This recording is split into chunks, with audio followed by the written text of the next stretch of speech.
The little church with the 17 trees coming out of its roof.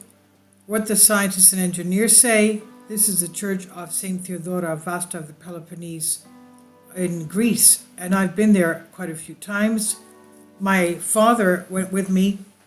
He, of course, is an engineer architect. I've told you many times, both my parents were architects. And he saw the trees coming out of this very cheaply built stone little church. And he says, this is impossible. He kept on going in and out. He was like fuming. He said, this is not possible.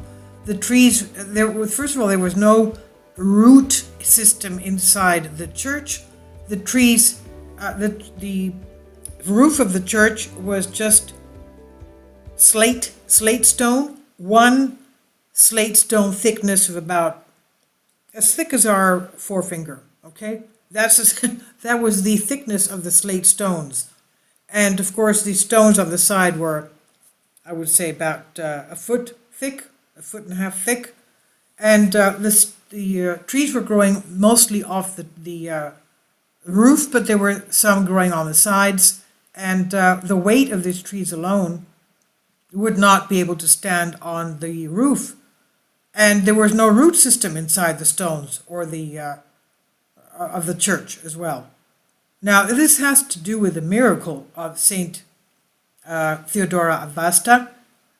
She lived before the schism of the church, the Orthodox Church and the Catholic Church, about 1,000 years ago. But let's talk about the little church with the 17 trees. That was because of one of her last wishes before she was martyred. Now, it's a little special church that creates the impression on visitors as 17 trees that reach a height of 20 meters at 60 feet coming out of its roof. The roots of the trees are not visible, and only the trunks and branches pass through the walls and roof can be seen.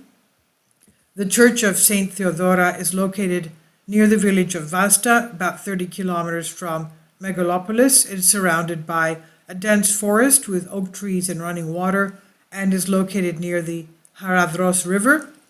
According to the religious tradition, the Christian tradition, the number of trees is as many as the years of Saint Theodora when she died. Legend has it that the spot where she was executed, her blood became a river and her hair became trees. Many argue that the unique phenomenon has no logical explanation, and I'll tell you about what her last wish was and her life. As the weight of the sycamore trees would otherwise have collapsed the small chapel or overturned its roof, the small church continues to stand upright through the passage of time, as we said, 1,000 years, and the small river that runs next to it coming from under the church to give life to the trees. In the summer of 1996, the Department of Restoration of Byzantine and Post-Byzantine Monuments asked the Geophysics Laboratory of the University of Patras to investigate a possible static problem of the church. At the time, the groundbreaking ground radar tomography and electric tomography test was carried out.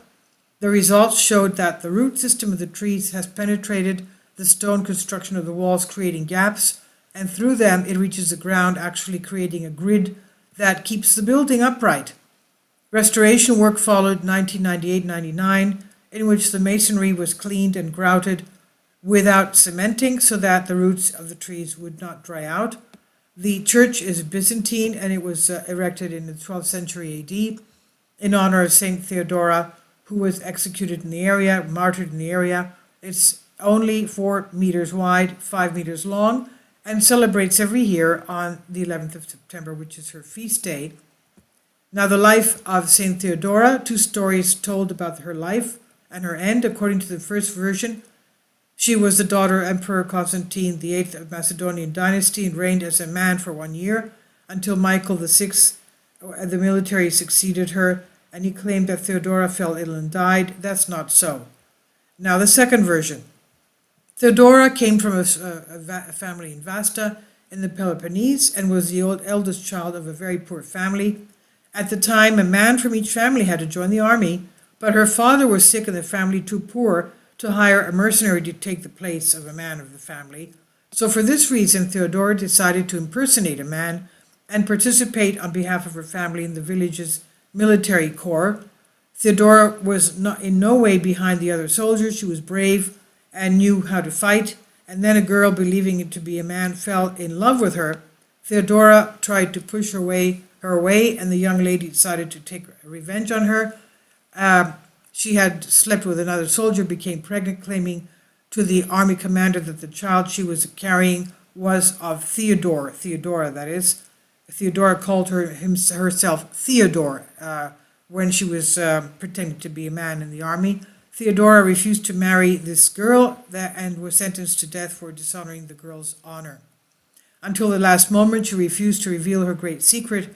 Finally, they martyred her where the church is today, according to tradition. Her last words are, "Lord, make my years become trees and my blood water them."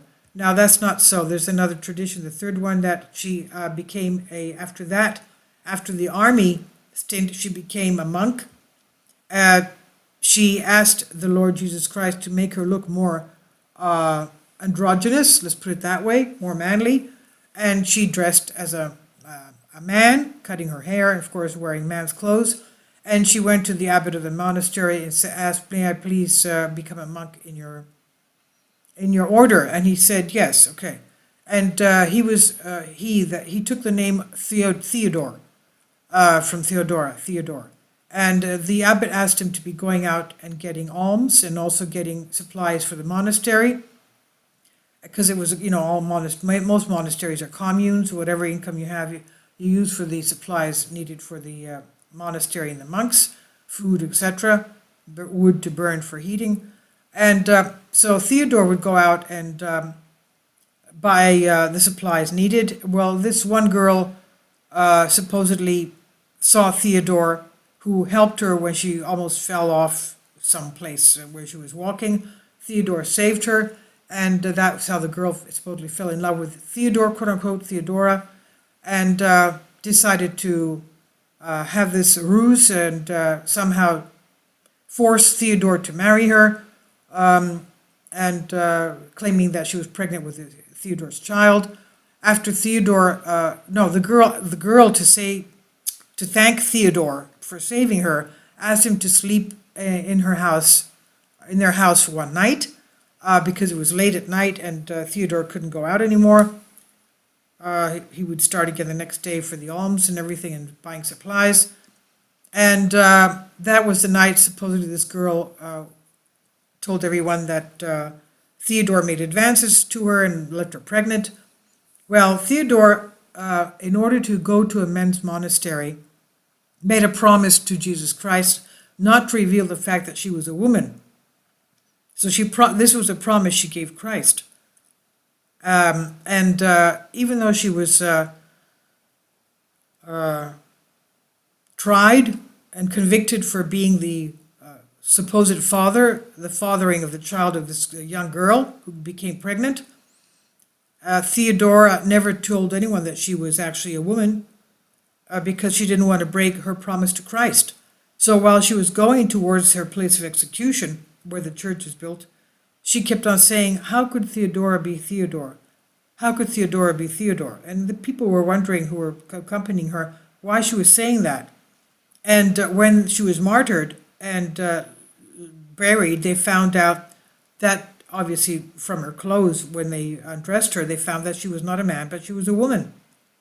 And she said, "Please, my Lord, my dear Lord, allow me to keep my promise to you. Make my body a church, my hair like trees, and my blood like holy water."